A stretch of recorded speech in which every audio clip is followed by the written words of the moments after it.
Let's head for the hot tiled roofs of ancient Rome. It's 11 o'clock, time for the third of this week's essays from our continuing series on Greek and Latin voices. This week the focus is on the great Roman historian Tacitus. Andy Martin of Cambridge University looks at Tacitus through French eyes. Imagine if you could ask a murderer what he thinks about some Agatha Christie whodunit. Or find a handy 1950s American gangster to comment on a Raymond Chandler thriller. Or beam down a passing extraterrestrial to pass judgment on E.T. or Alien. If you could, I suspect you would probably not bother too much with the views of any mere literary critic. These potential protagonists ought to have some shrewd and relevant insights to pass on. Which explains why, when it comes to Tacitus and his freewheeling account of the Roman Empire, it seemed to me like a good idea to check first with any emperors out there what they thought about the annals and the histories. The number of emperors of my acquaintance being limited, especially ones that read Tacitus, I soon homed in on just one, namely Napoleon Bonaparte, Emperor of the French, and quite a lot of other people besides, whether they liked it or not, for a period of over 10 years around the beginning of the 19th century. I'm tempted to say Napoleon and Bonaparte, following Stendhal, at one time an officer in the Grande Armée, who was greatly struck by the split between two phases in his life and, in effect, two contrasting identities. On the one hand, you had the young Bonaparte, dashing with long hair, hot from Corsica, quite keen on revolutions, and a heroic toppler of tyrannies. And, on the other hand, the more rotund, stately fellow, garbed in ermine, with a much shorter haircut, the Emperor Napoleon, better known for going about setting up new tyrannies to fill the vacuum left behind by the old ones. But one thing they shared in common was that they were both fanatical readers and writers, and they both read and commented on Tacitus in particular. But it appears that they had conflicting, almost diametrically opposed views. The young Bonaparte was not absolutely set on world domination. His first hero was Jean-Jacques Rousseau. He had visions of becoming another Enlightenment intellectual, achieving fame and fortune with the pen rather than the sword. He had a shot at novels, short stories and Platonic dialogues before he started writing crisp notes to generals, telling them to go and pacify the locals. And he was, at the outset, a would-be historian, rather than the likely subject of future histories. He was interested in everything: universal history, ancient and modern, East and West, the Crusades, Carthage, Genghis Khan, Magna Carta, Persia, India, Japan. Even Scotland is in there somewhere. Tacitus was one of his many classical influences and inspirations. Age 17, Napoleon began by applying Tacitus to the history of Corsica. In his letters on Corsica, he sees Paris as an echo of Rome, ruthlessly repressive, and therefore to be fought and defeated with a view to Corsican liberation and independence. In 1789, with the French Revolution in full swing, far from joining in, the 20-year-old Napoleon was in fact sailing back to Corsica and carrying out research, like an assiduous student, for a prize essay on the subject, "What are the most important truths and feelings to instill in men for their happiness?" His answer is circuitous, although suicide comes up a lot, and he alternately flatters and threatens the examiners, who roundly condemn the essay as a most pronounced dream. But the conclusion brings us back to Tacitus. You have read Tacitus. Who among you would not have cried out with a young Cato, "Give me a sword to kill this monster"? For 2,000 years, the account of the actions of Nero, Caligula, Domitian has caused you to revolt. Our memory of them is forever imbued with hatred and revulsion.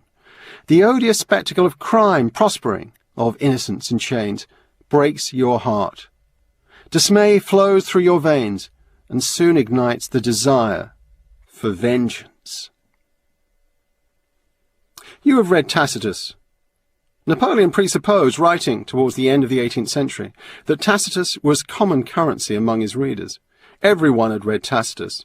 From Montaigne to Montesquieu, Tacitus was esteemed as, to quote Racine, the greatest painter of antiquity. But the period of the Revolution was the high tide in the vogue for Tacitus in France. It was good to know that you could hear some happy, snappy quote from the annals ringing in your ears. Tiberius, Nero, Caligula, monster, merciless despot, as you rattled along in the tumbril heading towards the guillotine at the Place de la Révolution. Bonaparte reads Tacitus as a manual on why we ought to be revolting against all forms of power. It is a call to arms, a recommendation to put tyrants to the sword. So it was that he discovered that he had a lot in common with the bloodthirsty Jacobins. He had originally seen common cause between Britain and Corsica. Were they not both island races? And thought of joining the British Navy. But he came to realise that it was possible to reform, or rather revolutionise, the French Empire from the inside. Having quickly achieved the rank of general, his first major expedition took him directly to Rome, where he was able to revisit his Italian and classical precursors and be reborn as a Roman hero. Later he liked to include King of Italy among his titles, and called his firstborn son King of Rome. When he designed a portable library, a converted cannon transporter, he specified that Tacitus should be included among the 2,000 volumes.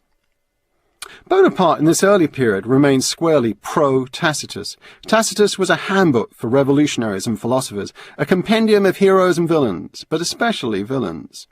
He was a handy source of sentiments if you were set on denouncing aristocrats or immoral regimes anywhere. In Tacitus, emperors are invariably brutal, paranoid, cunning, voluptuous, sadistic, hypocritical, and megalomaniacs.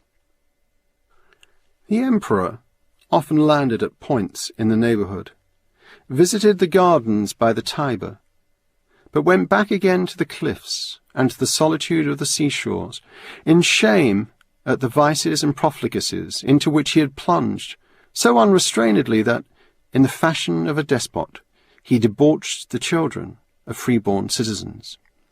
It was not merely beauty and a handsome person which he felt as an incentive to his lust, but the modesty of childhood in some, and noble ancestry in others. Hitherto unknown terms were then for the first time invented, derived from the abominations of the place and the endless phases of sensuality. To Tacitus's essentially moral critique of power, Napoleon responds morally. The idea of opposing and disposing of the great tyrant, whether real or allegorical, is pervasive in his work at this early stage. When he invaded Egypt in 1797, Napoleon looked once again to antiquity for role models: Alexander, Caesar, Augustus, not to mention Jesus Christ and Muhammad. Napoleon has swung around from writing history to being history, and to some extent mythology. He sees himself as embodying the Mediterranean world, Greek and Roman, in conscious opposition to the Anglo-Saxon and Germanic cultures of the north. He referred to his troops as the Roman legions. Perhaps it was not so surprising that he should eventually promote himself in 1804 from first consul to emperor. But he should have realised that he was setting himself up as a future target for other readers of Tacitus. Napoleon Nero, Napoleon Néron. Do you notice a certain similarity? It was inevitable someone was going to compare the two of them. This is how Tacitus represented Nero. He's already murdered his mother, perhaps after committing incest with her, his brother, his tutor, and sundry others. Even amid his pleasures, there was no cessation to his crimes. Nero, who polluted himself by every lawful or lawless indulgence, had not omitted a single abomination which could heighten his depravity. Chateaubriand was not the first to put it about that Napoleon shared similar tastes to Nero. But he was the first to say that he, Chateaubriand, was the Tacitus to Napoleon's Nero. This was in 1807. Napoleon was at the height of his glory.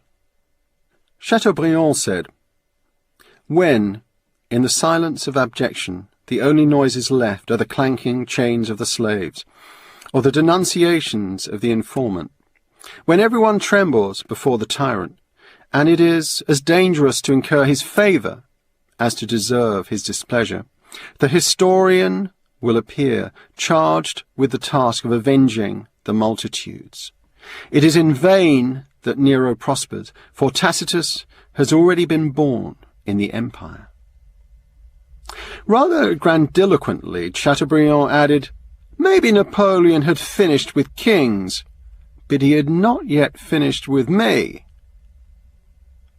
It was around this period that the ogre of Corsica started to take against both Chateaubriand and Tacitus.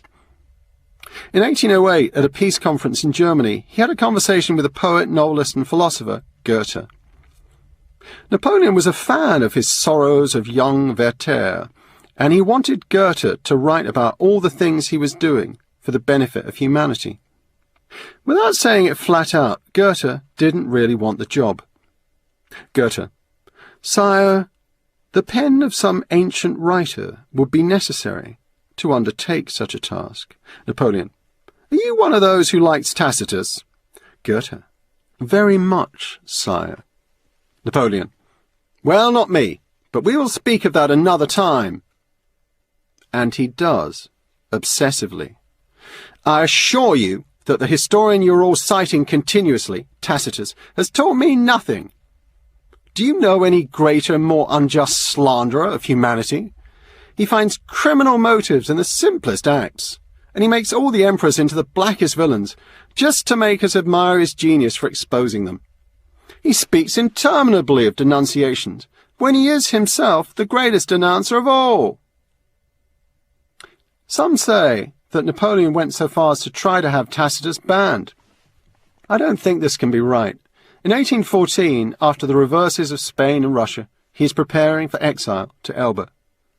He spends some time collecting enough books to last him a few years before he goes. He packs all his favourites, Thucydides, Plutarch, Homer, Virgil, and, of course, Tacitus. He certainly didn't ban Tacitus from his own shelves. He escaped from Elba, but he couldn't escape Waterloo, and then taking a slow boat to St. Helena, the last stop. He surrounded himself by a few loyal generals and all his old books. Even at the end, defeated, dying, he was still wrestling with the lessons of Tacitus. Perhaps he had a soft spot for all the stories about crushing the British barbarians, but he was still dubious about his take on emperors. "I don't believe Nero set fire to Rome. Why should he have done so, when he was so well loved? What pleasure would it have given him? Rome caught fire, and meanwhile it is possible that Nero inadvertently picked up a flute. But he certainly didn't pick up the flute because he felt happy about the fire." It was the last privilege of the great dictator, to dictate notes to his secretaries. Napoleon had finished making history. At last he would finally get around to writing it. In those conversations on St. Helena, Napoleon becomes his own Tacitus, talking about himself in the third person.